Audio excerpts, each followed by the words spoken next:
Durante mi práctica clínica como inmunólogo, y seguro que aquí hay muchos médicos también que han tenido esta experiencia, han visto pacientes, por ejemplo, estudiantes de medicina o de otras carreras, ¿no? Que en periodo de examen, algunos de ellos sufren gripes labial, catarros. Si tuvieran la oportunidad de hacerle algún estudio inmunológico, se encontrarían algún tipo de alteraciones. También personas que después de un divorcio, estados de agotamiento laboral, como se puede decir, síndrome de Burnout, personas que están en paro o con desempleo por largo tiempo y sufren también situaciones de depresión, de estrés. También personas que sufren acoso laboral. Todas estas cosas son antecedentes. Cuando uno hace la entrevista a los pacientes, puede ver este tipo de antecedentes de personas que acuden por presentar enfermedades reumáticas, enfermedades autoinmunes, inmunodeficiencia, en fin. Y repito, cuando hacemos estas preguntas, pues es posible encontrar antecedentes de este tipo. También otra cosa que se ve con cierta frecuencia es personas mayores, sobre todo hombres, que luego de que pierden a la esposa, también mayor, ¿no? Pues caen en un estado de depresión que si no tienen un apoyo familiar importante, pues pueden caer en un estado de salud comprometido. Todas estas cosas tienen una base común, es la conexión entre la mente y el sistema inmune y el organismo como un todo. Y vamos a hablar hoy un poco sobre las bases biológicas de este fenómeno.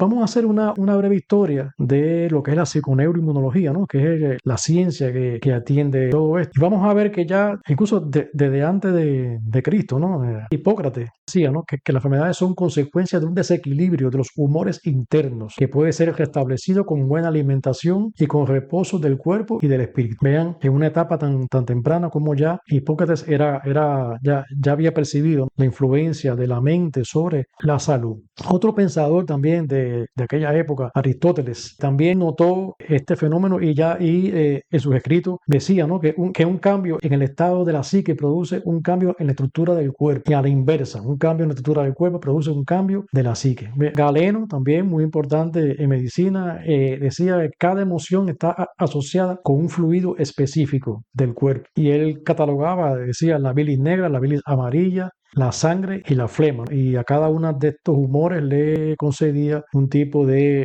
personalidad. Mucho tiempo después, Sigmund Freud, que es el padre del psicoanálisis, ¿no? Interpretaba los traumas psicógenos como inductores de enfermedades. Pero esto vino a tomar un matiz más científico, ya experimental, con los estudios de Pavlov con los perros, y era estudiando el reflejo condicionado. Básicamente, ¿en qué se refería esto? Bueno, el perro al ver alimento pues comenzaba a manifestar una salivación, ¿no? En otro momento a ese mismo perro se le sonaba una campana, un estímulo sonoro, y no había ninguna reacción. Sin embargo, en otra fase del experimento, cada vez que se le ponía al perro la comida, se sonaba la campana.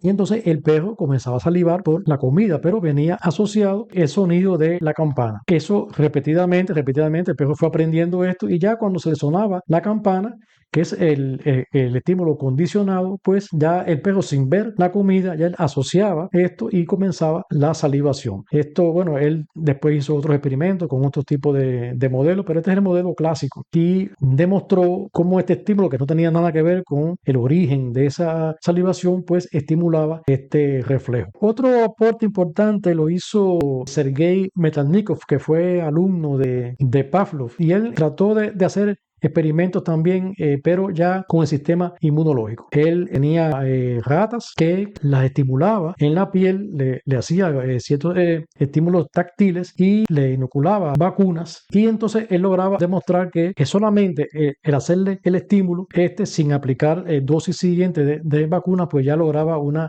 estimulación. A mediados del siglo XX hubo un investigador muy importante, Hans Selye, desarrolló la teoría del síndrome general de adaptación. Fue quien primero mostró este ciclo de estrés asociado a liberación de hormonas que se asociaban con enfermedad. Después vamos a hablar un poquito más sobre eso más adelante. En los años 60 del siglo XX, 1960, en esa década, hubo un investigador muy famoso que realmente consideraba el padre padre de la psicoinmunología, que es George Freeman Solomon. Solomon hizo aportes importantes porque él reportó que la evolución de ciertas enfermedades como la artritis, el lupus, etcétera, estaba condicionada con la personalidad y las emociones de las personas. Y él reportó en sus estudios que pacientes que tenían una personalidad positiva y pues tenían una mejor evolución. Esto lo demostró con marcadores bioquímicos, etcétera, y fue verdaderamente un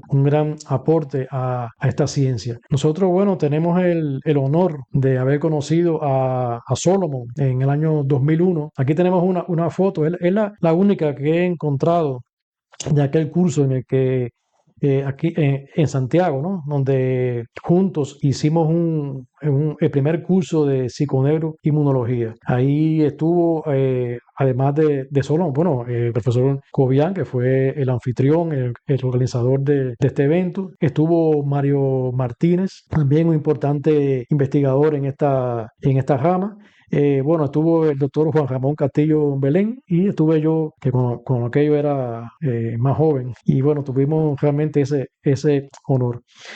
Comentarles como curiosidad que tal vez esta fue la última actividad del profesor Solomon, porque después de esto, de viajar a Cuba, hizo un viaje por los países nórdicos y por allá tuvo una neumonía, en fin, y falleció poco tiempo después de este evento. Fue una noticia muy lamentable, pero bueno, quedó ese legado. Hemos tratado de buscar más fotos, pero esta es la única que tenemos en una de las actividades sociales que se hicieron. Otro investigador también importante que tuve el honor de conocer también en un congreso de inmunofarmacología que se hizo en Varadero, Hugo Vasedovsky. Vasedovsky, importantes aportes a esta ciencia, ¿no? Porque él demostró que la activación de células inmunes resulta, ¿no?, en la producción de citoquinas que llegan al cerebro y son capaces de activar el eje hipotálamo hipoficiario, ¿no?, adrenal, que decía Selye. Y todo esto suprime la respuesta inmune. Este circuito que inicialmente Selye, ¿no?, él lo había mostrado de arriba hacia abajo, pero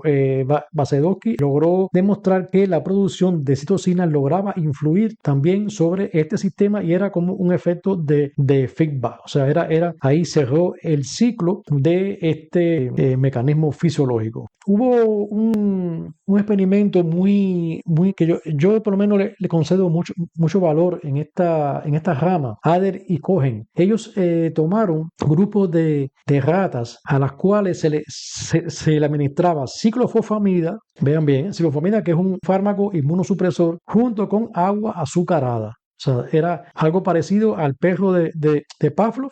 Lo que aquí es un reflejo, el sabor dulce asociado a una droga inmunosupresora. Después de un tiempo de recuperación, las ratas se recuperan su sistema inmunológico, pero posteriormente él le daba solamente agua azucarada, sin la ciclofosfamida, y las ratas caían en un estado de inmunodeficiencia. Luego, una segunda parte del experimento, que fue ya una confirmación de esto, y entonces ya no eran ratas sanas, ya aquí usó ratas lúpicas, o sea, un modelo animal que representaba o que representa el lupus del humano. Entonces él le hacía el mismo tratamiento, agua azucarada, ciclofosfamida, y la rata enferma, y había mejoría de la enfermedad. Esa misma rata, después de un periodo de tiempo, volvían otra vez, de suspensión del tratamiento, volvían nuevamente a padecer la enfermedad, y él le aplicaba entonces de nuevo el agua azucarada sin la ciclofosfamida, y este sabor dulce pues transmitía todo este reflejo, ¿no?, al sistema inmune y lograba el mismo efecto. Algo como el efecto placebo, ¿no?, que luego hablaremos. La década de los 80 fue una década importante, se hicieron importantes avances en esta ciencia. Otro investigador, Blalov, que demostró que los linfocitos pueden sintetizar hormonas y neuropéptidos. Hasta ese momento se hablaba que los linfocitos solamente producían compuestos inmunomoduladores, pero nunca se había visto que ellos eran capaces de actuar como si fuera un órgano endocrino. Esto fue importante, ¿no?, para ir entendiendo esta red de conexiones. En esa misma década, David y Susan Pelton también hicieron avances en este sentido porque ellos descubrieron que como mismo existía la sinapsis neuroneuronal o neuromuscular, pues ellos lograron demostrar que también existía una sinapsis entre el sistema inmunológico y las neuronas. Y esto, o sea, había una comunicación directa entre ellos, entre estos dos elementos. Luego, Candace Pert, también otra importantísima investigadora, descubrió que no solamente o sea, ya anteriormente se había descrito que los linfocitos producían hormonas, pero ella descubrió que los linfocitos también no solamente producían, sino que tenían receptores para las hormonas. Entonces ya esto cerraba el ciclo completo de la sinapsis neuroinmune. Es decir, el linfocito es capaz de producir hormonas, pero a la vez él tiene receptores hormonales y puede recibir entonces todas estas señales procedentes del sistema nervioso. O sea que realmente fue algo muy importante en lo que es la fisiología de este fenómeno. Hubo también un matrimonio, los Glasser, Janice y Ronald Glasser, demostraron que el estrés crónico provoca una peor respuesta en el sistema inmunológico. Ellos, estudiando pacientes bajo estrés, vieron que efectivamente el sistema inmunológico se afectaba y esto apoyaba todas estas hipótesis o teorías, ¿no?, que ya iban surgiendo sobre la sinapsis neuroinmune.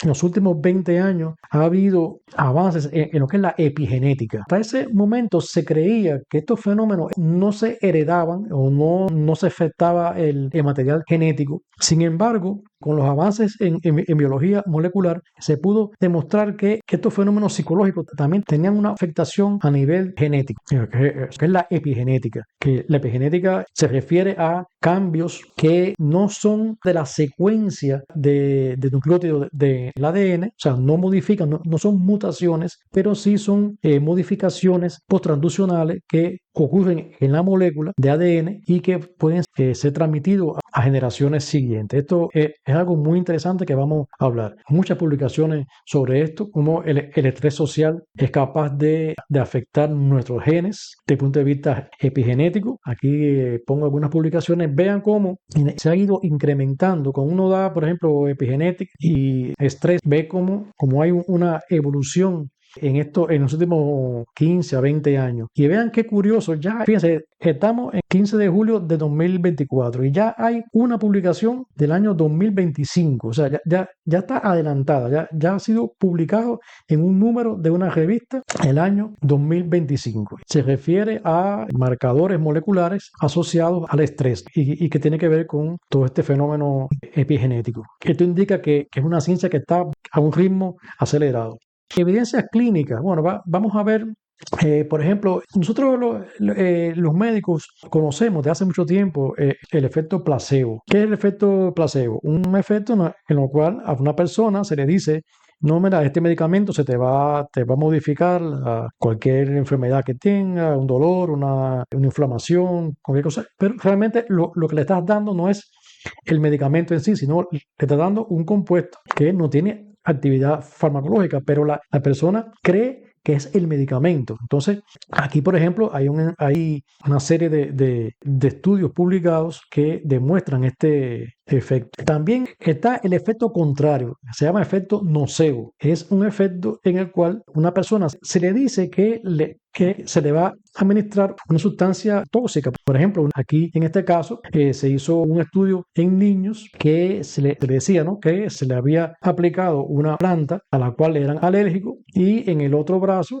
pues se le decía que no se le había aplicado nada. En realidad los dos brazos recibieron el mismo tratamiento, pero como se le había dicho que el brazo izquierdo, ¿no?, en este caso, ¿no?, se le iba a aplicar la planta que le causaba la alergia, pues esa consideración en el paciente, en esos niños, pues lo llevaba a desarrollar esta manifestación que ustedes ven aquí, una reacción alérgica. Todo era propio de su imaginación. Sin embargo, los mayores aportes que se han hecho en este sentido se basan en el estrés. Ya habíamos hablado de los experimentos de Selye, ¿no?, en los cuales el estrés va causando una serie, o sea, tiene diferentes fases: una fase de alarma, una fase de resistencia y una fase de agotamiento. Cuando estamos sometidos a un estrés soportable, o sea, un estrés agudo pero soportable, pues se recibe un influjo de hormona cortisol que es capaz de bloquear la respuesta inflamatoria en el sistema inmunológico, pero cuando ya ese estrés se hace crónico, cuando ya pasa a un estado de cronicidad, pues sucede que el sistema las células del sistema inmunológico se hacen resistentes a ese cortisol, continúan produciendo sustancias inflamatorias que, pero como ya no son controladas, porque ya son resistentes, pues comienza un estado de hiperinflamación en el cuerpo. Si este estrés se mantiene por largo tiempo y ya llega a un estado de agotamiento, que es la última fase, pues ya no solamente es el sistema inmunológico el que está resistente, sino que las propias endocrinos pues ya se agotan, sufren un agotamiento y entonces ahí el fenómeno es más complejo porque ya hay entonces una reducción en la producción de hormonas. ¿Por qué? Porque ya hay un agotamiento endocrino y esto hace que se exacerbe aún más el fenómeno inflamatorio. Y ahí es cuando aparecen ciertas enfermedades como el lupus, la psoriasis, en fin, una serie de enfermedades autoinmunes. Estos fenómenos se han estudiado, por ejemplo, en situaciones, por ejemplo, de luto. O sea, personas que enviudan, ya habíamos hablado anteriormente, ¿no? De personas mayores, ¿no? Que sufren la pérdida de seres queridos y hay estudios que han demostrado que existe una reducción en la respuesta inmune, en la inmunidad celular específicamente, en la respuesta de células natural killer o asesinas naturales, que son importantes en la defensa del organismo. Y también hay una reducción, lógicamente, si está afectado la respuesta inmune, pues también hay una afectación en la respuesta a las infecciones y a las vacunas inclusive. Por eso, bueno, muchas personas, sobre todo si son mayores, que ya tienen su sistema comprometido por la edad, pues todo esto se suma y entonces comienzan a aparecer neumonías y toda una serie de situaciones. También enfermedades cardiovasculares, enfermedades autoinmunes, cáncer, o sea, enfermedades malignas, alergias, en fin, todo esto crea un desequilibrio en el cuerpo que verdaderamente conlleva a la aparición de este tipo de enfermedades. Bueno, ya habíamos hablado al inicio de los casos de los estudiantes de medicina. Se pone el ejemplo de medicina, pues son los modelos son los casos que se han estudiado, ¿no? Pero esto no solamente se aplica a la medicina, sino a otro tipo de carreras muy intensas, la física, la química, en fin, no solamente. Y también se ha descrito, aquí tienen publicaciones, esta desde el año 1984, o sea, vean que ya hace un tiempo, ya esto fue demostrado que en esa época de exámenes hay una reducción de la respuesta de la respuesta inmune, natural killer, proliferación de linfocitaria, producción de interferón, y que ya en etapa de vacaciones pues hay una recuperación de todo esto. Son fenómenos reversibles, afortunadamente. También estudios que se han hecho en trastornos depresivos, agotamiento crónico, laboral, el síndrome de Burnout, pues también se han estudiado pacientes y se le han demostrado afectación en este tipo de respuesta. Quiero comentarles que estos efectos tienen una incidencia importante, una afectación importante en los niños. Pues los psicólogos saben que los traumas psicológicos que ocurren en la niñez se mantienen, existe como una memoria de esto y lo van transmitiendo, o sea, a medida que el tiempo transcurre, estos traumas se continúan manifestándose de diferentes formas en la etapa adulta. Y todo esto también tiene un componente psiconeuroinmunológico y aquí les voy a comentar, por ejemplo, un experimento que es clásico. Fue realmente un experimento muy cuestionado desde el punto de vista ético, de todo sentido. Pero bueno, ya que se hizo, es menester mencionarlo, ¿no? A pesar de todas las implicaciones éticas que tuvo. Este investigador, John Watson, hizo un experimento con un niño que llamó Albert. Realmente no era su nombre verdadero, era un seudónimo. Se le pusieron varios estímulos a los cuales él no mostraba ningún rechazo. Se botaron varios estímulos, incluyendo una rata blanca de laboratorio. Él no, en el momento del experimento no mostró ningún miedo hacia él. Sin embargo, en otra fase del estudio, cuando se le mostraba la rata, pues se hacía un ruido fuerte que asustaba al niño. Solamente el hecho de ver la rata pues le causaba pánico. Le causaba miedo. O sea, un animal que inicialmente no tenía, él no mostraba el rechazo, pues por este estímulo que previo, que era el sonido metálico, que se asociaba con la rata, pues ya después, cuando ya no existía el sonido, pues sentía rechazo, miedo hacia, no solamente hacia la rata, sino también hacia otros elementos o animales también parecidos, conejos, incluso un Santa Claus también, ¿no? Tenía mucho pelo, pues todo esto, el niño mostró ese rechazo que, bueno, se dice, ¿no? Que mantuvo en la edad adulta. Ya después, cuando son adultos, tienen esos miedos y ellos no recuerdan por qué vino todo esto, de dónde vino todo esto. Y son verdaderamente traumas que ocurren en edades tempranas. Bueno, este investigador fue expulsado de la universidad, pero personas que contribuyeron en estos estudios, pues siguieron estudiando estos fenómenos principalmente Mary Cooper Jones, ella es considerada la madre de la terapia de la conducta, porque ella desarrolló métodos para desensibilizar a estas personas que tenían estos traumas psicológicos. Y bueno, por lo menos intentaba lograr un remedio, ¿no? A este fenómeno. Y en esto tiene que ver mucho lo que yo le decía hace un rato, ¿no? Los fenómenos epigenéticos. Estos fenómenos epigenéticos tienen tres mecanismos fundamentales. Unos, ya vamos a hablar un poquito molecularmente, ¿no? Muy sumeramente, qué es lo que pasa. En la epigenética hay tres elementos importantes que ocurren. Es la metilación del ADN, las modificaciones de las histonas, que son las histonas son las proteínas que ayudan a envolver, a enrollar el ADN, y también existen los microRNA, que son material genético que no transduce señales, o sea, no contiene información como tal, pero que son reguladores de la respuesta genética, o sea, de la expresión genética.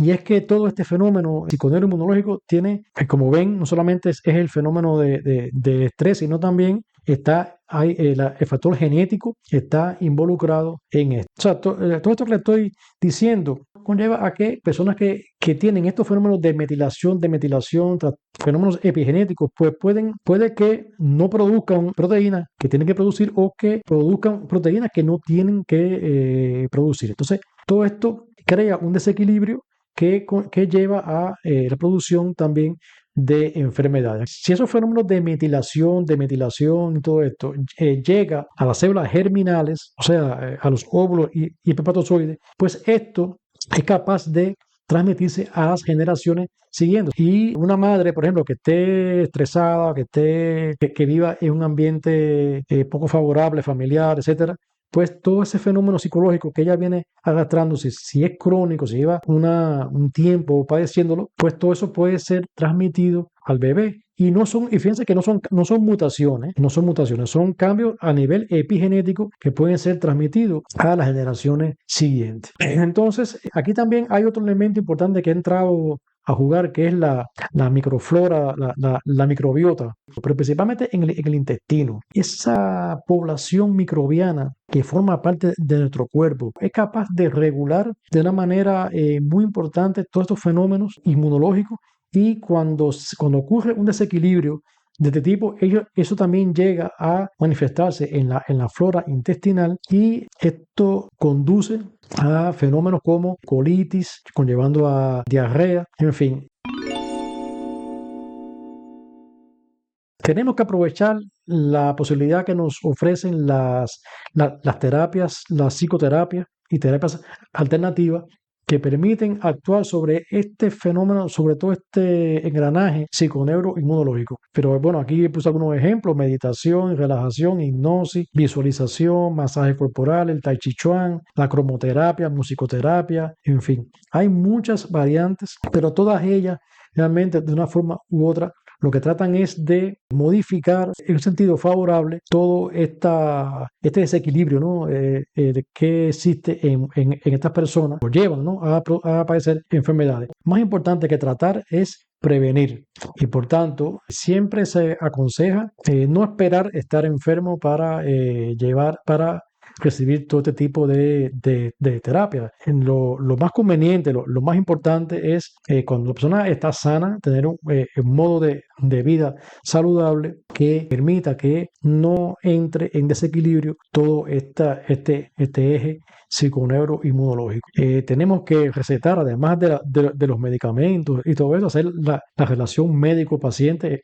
Esto es muy importante. Lamentablemente, con el advenimiento de las tecnologías, ha habido una pérdida en esa cercanía del médico al paciente, con el paciente, y esto no es bueno. O sea, la relación médico-paciente es muy importante. Solamente el escuchar al paciente, ponerle una mano encima, hacer una broma durante la consulta, respetuosa, ¿no? Claro. Explicarle qué es lo que tiene.